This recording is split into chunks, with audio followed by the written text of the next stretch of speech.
नमस्कार साथियों, मैं दीपक सर परफेक्ट स्टडी ऑन के यूट्यूब चैनल में आप सभी का स्वागत करता हूं। आज हम पढ़ेंगे प्रश्नावली 14.1 का प्रश्न क्रमांक 3। निम्नलिखित बंटन एक मोहल्ले के बच्चे के दैनिक जेब खर्च दर्शाता है। माध्य जो है वो इसमें दिया हुआ है, यानी माध्य जेब खर्च 18 रुपए है।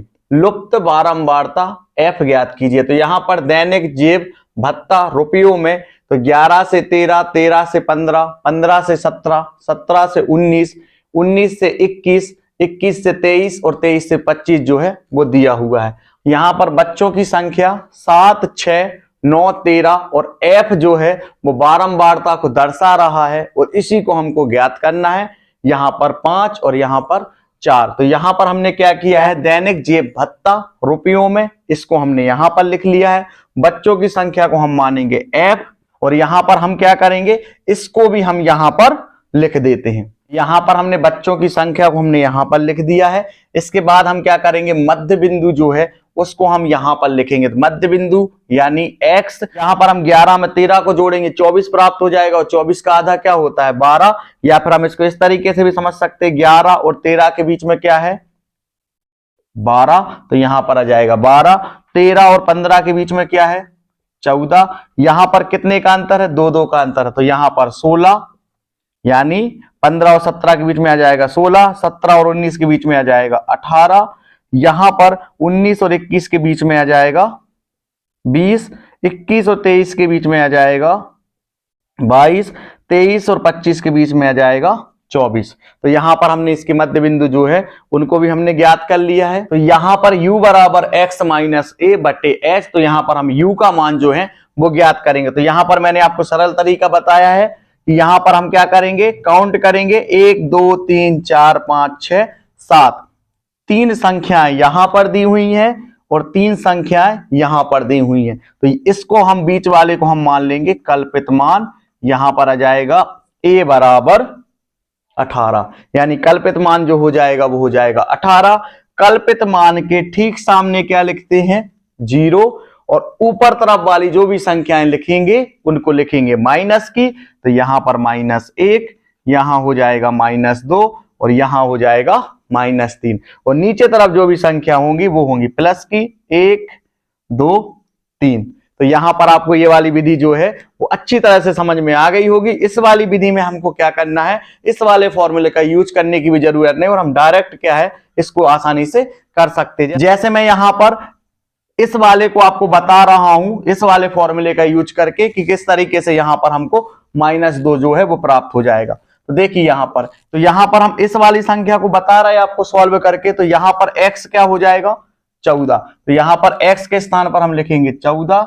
फिर इसके बाद माइनस है तो माइनस लगाएंगे। a जो है वो कितना है 18 है बटे h जो है, यानी इनके बीच में कितने का अंतर है, तो यहां पर 11 से 13, तो इनका मध्य बिंदु क्या है 12 है, लेकिन इनके बीच में कितने का अंतर होगा 2 का अंतर होगा। यहां भी 2 का अंतर है, यहां भी 2 का अंतर है, यहां भी 2 का, सब में क्या है 2 का अंतर है। तो यहां पर h का मान कितना आ जाएगा 2 आ जाएगा। इसके बाद देखिए बड़ी संख्या माइनस की, तो माइनस आ जाएगा, 18 में से 14 जाएगा, 4 बचेगा माइनस के साथ और बटे में आ जाएगा 2, 2 एकम 2, 2 दूनी 4। तो यहां पर हमको प्राप्त हो जाएगा -2। देखिए यहां पर पहले ही हमने -2 प्राप्त कर लिया है। किस तरीके से प्राप्त किया, यहां पर हमने बीच वाली वैल्यू को मान लिया है a, उसके सामने 0, ऊपर तरफ माइनस वाली संख्या है, नीचे तरफ प्लस वाली संख्या। तो यहां पर आपको समझ में आ गया होगा कि इस वाले फॉर्मूले की आपको जरूरत नहीं है और आप आसानी से यहां से सरल तरीके से जल्दी से आप इसके मान यहां पर ज्ञात कर सकते हो। इसके बाद हम क्या करेंगे, यहां पर f वाली संख्या और u वाली संख्या इनका हम कर देंगे मल्टीप्लाई, तो हमको fu का मान जो है वो प्राप्त हो जाएगा। तो यहां पर f वाली संख्या है 7 और u वाली संख्या है -3, इनका आपस में गुणा होगा तो ये हो जाएगा -21। 6 का गुणा होगा -2 में तो -12, 9 का गुणा होगा -1 में तो यहां पर प्राप्त हो जाएगा -9। 13 का गुणा होगा 0 में तो 0 आ जाएगा। f का गुणा होगा 1 में, f आ जाएगा। 5 का गुणा होगा 2 में 10 आ जाएंगे और 4 का गुणा होगा 3 में तो 12 आ जाएंगे। तो यहां पर आपको समझ में आ गया होगा कि किस तरीके से f का गुणा हमने u में किया तो हमको fu के जो है वो मान प्राप्त होगा। इसके बाद हम क्या करेंगे, इनको हम आपस में जोड़ देंगे। 7 में जब हम 6 को जोड़ेंगे 13 हो जाएंगे, 13 में जब हम 9 को जोड़ेंगे 22 हो जाएंगे, 22 में जब हम 13 को जोड़ेंगे 35 हो जाएंगे, 35 में जब हम 5 को जोड़ेंगे 40 हो जाएंगे, जब 40 में हम 4 को जोड़ेंगे तो हमको प्राप्त हो जाएगा 44। सिग्मा एफ बराबर 44। यहां पर एफ जो है वो बाकी है तो यहां पर आ जाएगा प्लस एफ। इसी तरीके से हम क्या करेंगे, सिग्मा एफ यू के मान को भी हम क्या करेंगे, प्राप्त करेंगे। यहां पर माइनस वाली संख्याएं एक तरफ हो जाएंगी, -21, -12 और -9। यहां पर 0, 10 और यहां पर है 12। तो यहां पर जब हम 0, 10 और 12 को जब हम आपस में जोड़ेंगे तो हमको क्या प्राप्त हो जाएगा, 22 प्राप्त हो जाएगा। 10 में जब हम 12 को जोड़ेंगे तो हमको प्राप्त हो जाएगा 22 प्लस के साथ। यहां पर देखिए, यहां पर सबसे पहले हम क्या करेंगे, इन दोनों को सॉल्व करते हैं। तो -21 और -12 में बड़ी संख्या जो है वो 21 है, उसके साथ माइनस का निशान है तो माइनस आ जाएगा। फिर माइनस और माइनस का हो जाएगा प्लस। 21 में जब हम 12 को जोड़ेंगे हमको प्राप्त हो जाएगा 33 माइनस के साथ। तो यहां पर क्या बचा है, -9। इन दोनों में बड़ी संख्या कौन सी है, इन दोनों में बड़ी संख्या है माइनस की, तो माइनस आ जाएगा और माइनस का हो जाएगा प्लस। तो जब हम इनको आपस में जोड़ेंगे तो हमको प्राप्त हो जाएगा -42। अब यहां पर देखिए, जब हमने आपस में जोड़ा हमको -42 प्राप्त हुआ, और जब हमने इनको आपस में जोड़ा प्लस वाली संख्याओं को तो हमको 22 प्राप्त हुआ था। तो यहां पर हम क्या करेंगे, -42 और +22, इसको जब हम सॉल्व करेंगे तो बड़ी संख्या 42 है, उसके साथ में माइनस है तो हम माइनस का निशान लगा देंगे। 42 में से जब 22 जाएगा तो क्या बचेगा, 20, किसके साथ, माइनस के साथ। सिग्मा एफ यू बराबर आ जाएगा -20 प्लस यहां पर एफ है तो यहां पर एफ आ जाएगा। तो इस तरीके से यहां पर हमने सिग्मा एफ बराबर प्राप्त किया है 44 प्लस एफ, और यहां पर सिग्मा एफ यू बराबर प्राप्त किया है -20 प्लस एफ। अब इसके बाद हम क्या करेंगे, इसको विचलन विधि से हल करेंगे। तो यहां से माना कल्पित माध्य ए बराबर 18, एच बराबर 2। हमको दिया क्या है, हमको दिया हुआ है माध्य, यहां पर हमको दिया है 18, तो यहां पर हमने 18 लिख दिया। विचलन विधि से हम इसको हल करेंगे, जिसका फॉर्मूला होता है माध्य बराबर ए प्लस सिग्मा एफ यू बटे सिग्मा एफ इंटू एच। यहां पर कंफ्यूज नहीं होना कि यहां पर माध्य 18 है और यहां पर कल्पित माध्य ए बराबर 18 है। चूंकि इस वाले फॉर्मूले में यहां पर ए की जरूरत होती है, इसलिए हमने इसको कल्पित माध्य ए के रूप में माना हुआ है, और ये वाला जो है वो माध्य दिया हुआ है। तो यहां पर ये वाला जो माध्य है ना, इसको हम इस वाले माध्य में लिखेंगे। यहां पर दिया हुआ है माध्य, तो ये आ जाएगा यहां पर 18, जो ये वाला माध्य दिया हुआ है। और दूसरा वाला जो माध्य है जिसको हमने माना हुआ है, यहां पर ये वाले ए के स्थान पर हम लिखेंगे 18। तो यहां पर आपकी कंफ्यूजन दूर हो गई होगी कि यहां पर ये वाला जो माध्य है और ये वाला माध्य क्या है। कल्पित माध्य को हम ए के स्थान पर लिखेंगे और ये वाला माध्य हो जाएगा 18। तो यहां पर आपको कंफ्यूजन जो है वो दूर हो गई होगी। ये वाला जो माध्य है उसको हम यहां पर लिखेंगे, और ये वाला जो माध्य कल्पित माध्य, इसको हम ए के स्थान पर लिखेंगे। हमने इसको क्यों लिया है, क्योंकि इस वाले फॉर्मूले में ए की जरूरत होगी, इसलिए हमने इसको कल्पित माध्य लिया है। इसके बाद देखिए, माध्य के स्थान पर यहां पर 18 लिखा है क्योंकि ये दिया हुआ है।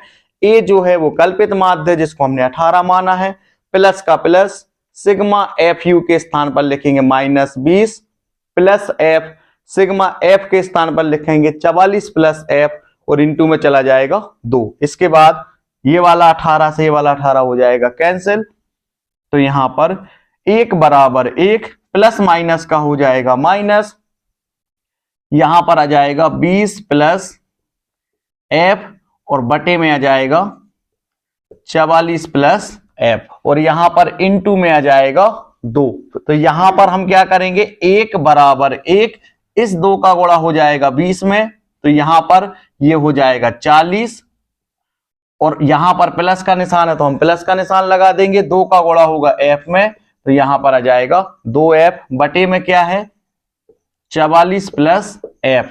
यहां पर हमने क्या किया है, इस 2 का गुणा जो है वो यहां पर हमने इसमें कर दिया है। तो 2 का गुणा जब 20 में होगा तो 40 हो जाएगा, प्लस का प्लस 2 का गुणा जब f में होगा तो 2f हो जाएगा। किस तरीके से यहाँ पर हमने इसको हल किया है आपको पता चल गया होगा। 2 का गुणा हमने यहाँ पर कर दिया है तो ये वाली संख्या जो है वो हमको प्राप्त हो गई। यहाँ पर अब हम क्या कर सकते हैं, इसके बटे में भी 1 लिख सकते हैं। इसके बाद यहाँ पर 1 बराबर, जब हमने इसके बटे में 1 लिखा है तो इन दोनों का हम क्या ले लेंगे, एलसीएम।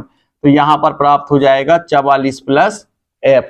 इसके बाद जब 44 प्लस एफ का गुणा हम 1 में करेंगे तो हमको क्या प्राप्त हो जाएगा, 44 प्लस एफ, और यहां से बीच में माइनस का निशान है तो यहां पर हम माइनस का निशान लगा देंगे। 40 प्लस 2f का गुणा जब हम 1 में करेंगे तो हमको प्राप्त हो जाएगा 40 प्लस 2f।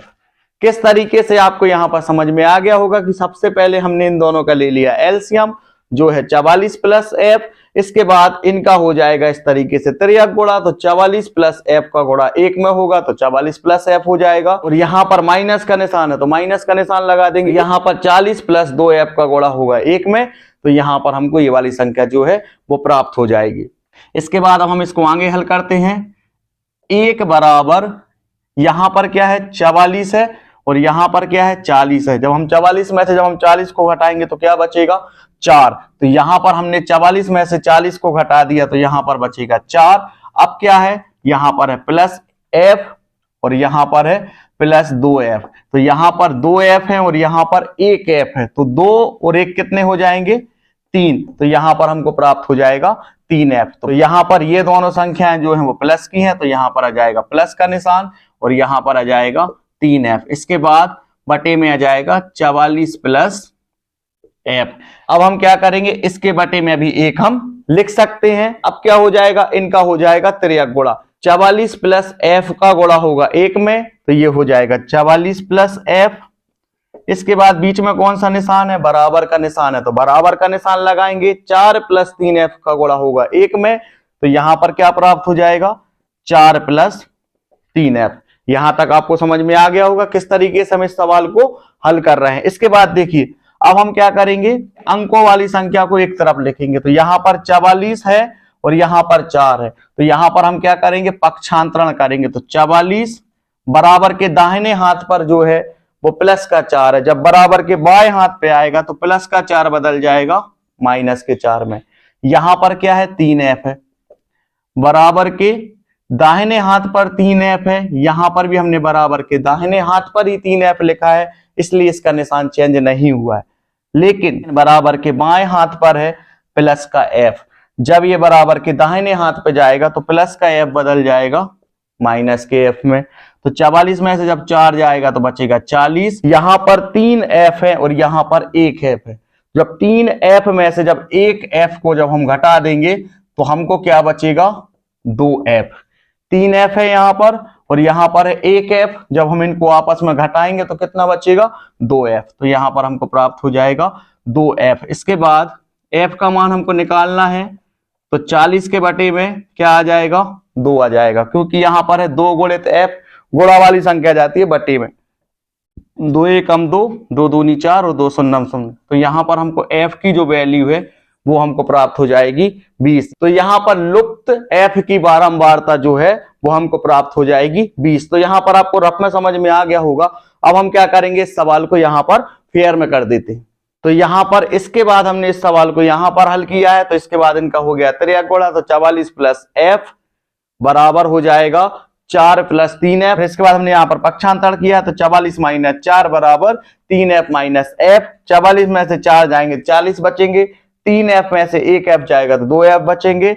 इसके बाद यहां पर हमको f का मान निकालना है, गुणा वाली संख्या जाती है बटे में तो बटे में जाएगा 2, 2 एकम 2, 2 दूनी 4, 2 शून्यम शून्य। तो f की जो वैल्यू है वो हमको प्राप्त हो जाएगी 20। अतः लुप्त बारंबारता f बराबर 20 होगा। तो इस तरीके से ये वाला सवाल जो है वो हल हो चुका है।